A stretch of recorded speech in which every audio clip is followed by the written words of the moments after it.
Kamusta mga ate, kuya, beshi? Si Chari po ito mula sa The Sun, Moon, Stars, PH Tarot. Ipapaalam ko lang po na ito po ay isang general read o pangkahalatang pagbabasa at maaring hindi lahat ay magtugma sa inyong sitwasyon. I-check din nyo ang inyong Moon, Rising at Venus sign. Baka doon mas tumugma ang read para sa inyo. At kung ang mensahe ay tama sa inyo, paki-like lang po at mag-subscribe kung hindi pa ninyo ito ginagawa. Okay, mag-umpisa na po tayo.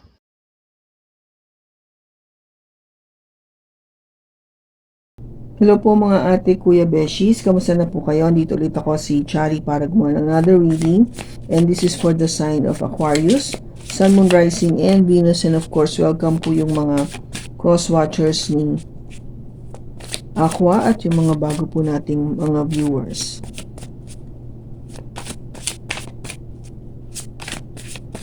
Mingi po ako ng pangunawa sa inyo dahil po alam ko lagi po ako nahuhuli ngayon sa pag-upload dahil po kasi nagkaroon ako ng technical problem sa aking mga equipment. Nasira po kasi yung aking computer at hindi ko po agad napalitan ito. At ang isa po ay yung madalas ko pong nakikita sa comments na yung aking pong volume or mic is mahina. Kaya I'm trying my best po na ma-upgrade po yung aking mic para ho naman kahit papano makapag-upload po ako ng maayos na video sa inyo every time.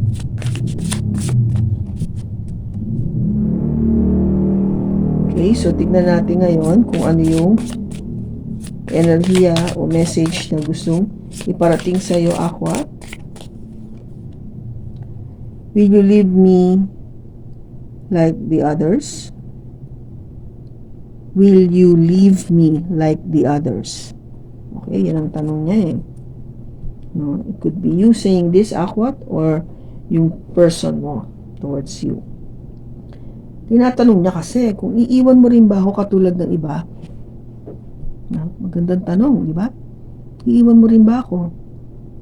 Siguro ito yung naging kanyang experience, no? Sa mga relationships niya o relationships mo, Aqua, na iniiwan ka. No? For whatever reason, iniiwan ka. So, masakit yun. Kaya, pag nagkakaroon ng opportunity na magkaroon ng somebody around, alam mo na yung pumuporma or nagpapahiwatig na may gusto sa'yo or would like to know you more, siguro isa sa mga nasa tanong mo is o gusto mong alamin, iiwan din ba ako nito katulad ng iba? Tingnan natin sa tarot kung ano yung lalabas. We have the Three of Wands, Justice, the Six of Cups, the Page of Pentacles, and the Chariot. Bottom niya is Judgment. Okay, so Aqua, yung first card mo dito is the Three of Wands. Yung Three of Wands is ito yung card of waiting, no? Nag-iintay ka. Nag-iintay ka, maybe sa past is nagkaroon ka ng relationship with this person and you were just being patient, no? Patiently waiting for this person to maybe come back, or sinabi niya na andito lang ako, magwo-work for how many years abroad, or you are into a long distance relationship. Kaya, you know, patient ka lang na sana magbigyan ka ng opportunity na alam mo na yung na magkita kayo muli. Okay? Kasi kung long distance relationship nga, gusto mo na magkita kayo, di ba? Kahit paano, physically. So, yun yung iniintay mo na mangyari sa yung nakaraan. And, ang siguro, yung naging challenge is maybe this person, kasi there, I would say, kasi ang justice is normally is a energy saying na you are in a relationship or yung person mo is in a relationship already, no? Pwedeng meron siyang ibang girlfriend, boyfriend, or sabihin natin meron na siyang asawa, okay? With the justice card. So that might be the problem or naging challenge sa relationship niyo. Kasi maybe the person is not truly happy sa kanyang current relationship, kaya naghahanap siya ng iba. And eventually, ikaw yung nakita niya. But ikaw naman is, you like the person, alam mo yung katotohanan about this person. Kaya, kung tanggap mo siya, but you're willing to wait. No? Willing ka to wait na magkaroon nga ng opportunity na maging kayo naman. Na malibre na yung tao sa kanyang relationship, married or not, and then maging kayo. Huh? Now, ito kasing Six of Cups is somebody from your past, no? This person will be coming back from your past. Okay? So, ito yung isang bagay na hindi mo inaasahan na babalik. Kasi, this would just come in unexpectedly. Kasi out of the blue, parang babalik siya. Okay? Yung talagang, wow, hindi ko naisip o hindi ko na parang pinangarap na magkabalikan kami o bumalik pa siya sa buhay ko. Something like that. Kaya truly unexpected. Now, yung justice kasi dito, maybe one reason is kung kakaintay mo, medyo natagalan ka na, nahirapan ka na maghintay. The problem is hindi ka na maka-wait, no? Kung gaba parang umalis din. Maybe na meron siyang napili na iba. Okay? Kaya siguro yung pag-iintay mong yun, parang yun yung tanong iiwan mo rin ba ako katulad ng iba? Okay? Kasi ito, umalis to pero babalik. Okay? This somebody from the past. Babalik siya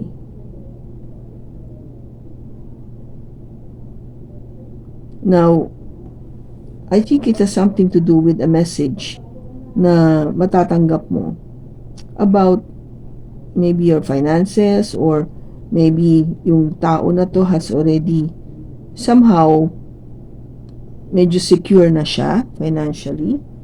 Medyo sabihin natin na nakapagpundar-pundar na siya ng mga bagay-bagay na gusto niyang i-share sa'yo. Kaya malakas na yung loob niyang bumalik. Okay?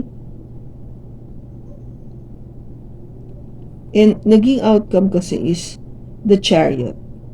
Ito yung energy kasi na you already made that decision. Yung gagawa parang meron ka ng decision, and that is to move forward. Ang question na lang dito is saan ka mag-move forward? Diba? Kasi lagi ko nga sinasabi pagdating sa Chariot, you are given a choice to go to the right side or to the left side, no? Right or left. So, nasa sa'yo na yun kung anong pipiliin mo. Saan ka pupunta?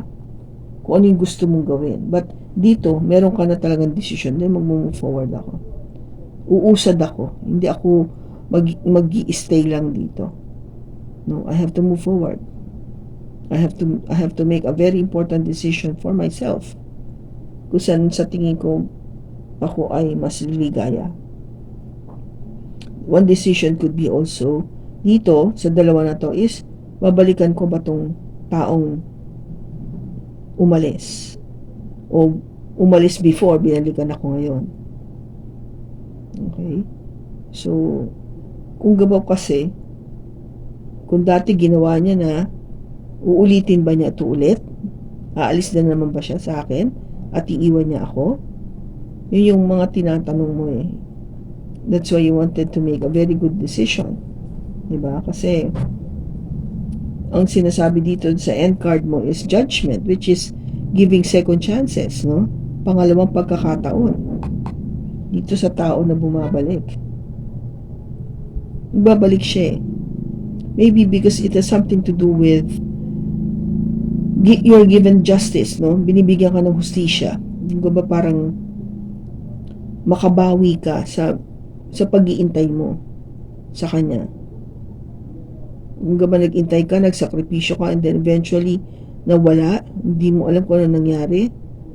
But no, destiny is, or God is giving you that justice para kahit pa paano bumalik siya sa buhay mo, and then pagbalik niya nga is maganda na yung kanyang status. Kaya ngayon you're trying to make the decision. Tatanggapin ko pa ba siya? Kasi sinasabi dito, give this person a second chance. Okay? So, tignan natin. Bakit andito yung 3 of Wands? Bakit andito yung 3 of Wands?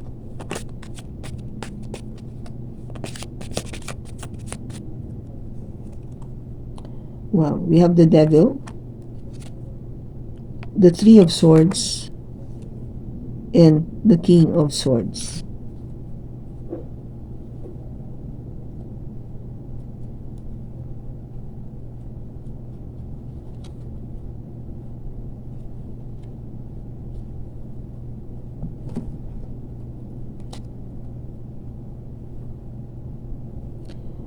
Okay, so yung card dito, yung pag-iintay mo, is really something to do with that very devil energy. No? Napaka-negative ng dating, yung pag-iintay. At hindi lang masama, nagdulot pa ng heartache sa'yo. Sakit sa damdamin with the 3 of Swords. Talaga naman, no? Inintay mo na, tapos umalis siya, kaya parang sobrang sakit ng naramdaman mo. Masama na yung ginawa, nagdulot pa ng pain, no? Sa'yo. And with the King of Swords, sinabi niya yung katotohanan. Kaya talagang sakit, no? Masakit sa damdamin na malaman na umalis na siya, na iniwan ka na niya. And that's the truth. Maybe it has something to do with another relationship kasi it's a devil energy. Diba? Kung gaba parang maybe may nangyari dun sa person mo kung bakit na-decide niyang iiwan ka. Probably there is somebody else na tempted siya to be with. Kaya na-decide niya dun na lang siya, iwan ka. No? Take it as it resonates. But something na hindi maganda yung ginawa ng person mo na nagdulot ng masakit na damdamin para sa'yo. At yun yung buong katotohanan kung bakit yun, mahirap maghintay. Bakit andito yung Justice? Bakit andito yung Justice?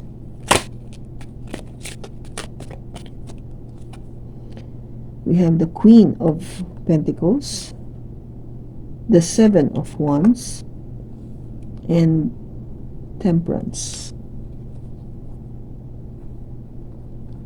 Ano ba yung hinihingi natin ng hustisya dito? Na magkaroon ng stability, security, yung sarili, at maging very, cautious, no? Maingat sa iyong relationship. At i-temper mo yung iyong emotion, no? Yung sarili mo. Kayanin mo na mag-heal ka sa pinagdaanan mo itong masakit. Oo, masakit. Pero kaya mo mag-heal. Kaya mo to. Kaya nga dapat maging maging very wise ka sa pagpili kung sino yung susunod na magkakarelasyon mo. No? choose somebody na talagang pwede mong yung mapagkatiwalaan mabuti, yung talagang dependable, hindi yung basta-basta ka iiwan na lang ng ganon-ganon. Bakit andito yung 6 of Cups? Bakit andito yung 6 of Cups?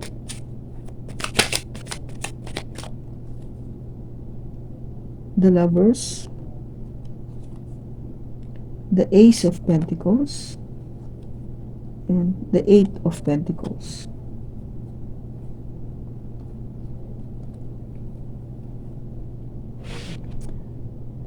Yung taong babalik is your lover. Definitely. Meron siyang Gemini sa kanyang chart. And the Ace of Pentacles is humihingi ito ng panibagong pag-umpisa. No? Pentacles is all about stability. No? Yung parang maging mas maganda, secure yung relationship. Kung gaba ino-offer niya tong napakalaking Pentacles, nag-o-offer na siya na, mas stable na ako ngayon, mas okay na ako ngayon. And with the 8 of Pentacles, I've been working very hard, truly very hard, para makaipon ako ng maraming pera. Because I wanted to come back to you. Gusto kitang balikan, no? With the 6 of Cups. Bakit andito yung Page of Pentacles? We have the 6 of Pentacles. We have the 3 of Pentacles. And the Ace of Cups. Yung message na pinaparating na sa'yo, Aqua, or yung person mo, take it as it resonates, yung message na to, na pinapadala niya sa'yo is something to do with equal give and take. Magiging patas na tayo pareho. And there will be harmony sa atin. I will cooperate with you and you will cooperate with me. Pareho tayo. Patas tayo pareho. And I want a new beginning in love. Gusto ko mag-umpisa muli tayo sa ating pag-ibig. Yun yung gusto niyang paratingin na mensahe sa'yo. Aqua. Now, ba't andito yung Chariot? Bakit andito yung Chariot? We have the 2 of Swords, the 9 of Cups, and Judgment. Yung card natin kanina. You are trying to make a decision, okay? With the Chariot.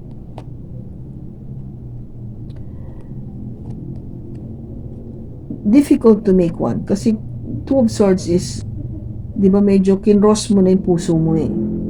Kaya hindi ka pa makapag-decide. You're trying to, kung ba parang wag muna ngayon, o wag muna tayo mag-usap, hindi pa ako handa. And though it will be a wish fulfillment na magkaroon ulit tayo ng relationship, I know you're asking for a second chance, but I'm not ready to make the decision yet. Diba? Pero gusto mo mag-move forward, but you don't know which one, kung saan ka pupunta. And that is what, ito yung sinasabi niya, no? Nakakross pa yung communication line. Hindi pa ako, I'm not ready to make that decision yet. Though gusto ko talaga na bigyan ka ng second chance. Bigyan kita ng pangalawang pagkakataon. You're hoping na magkaroon nga. Okay, so tingnan natin. Magkakaroon nga ba? Bibigyan ba ng second chance? Ito, relationship na to. Bibigyan ba ng second chance itong relationship na to? And the cards are really jumping.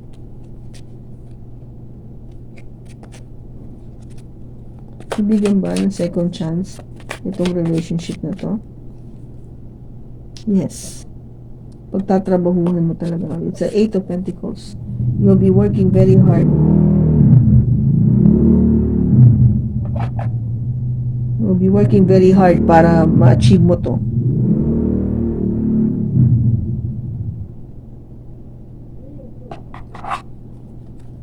Kailan sila magkakabalikan? Kailan magkakabalikan? Terms of timing. Wow, February. It will be Valentine's Day.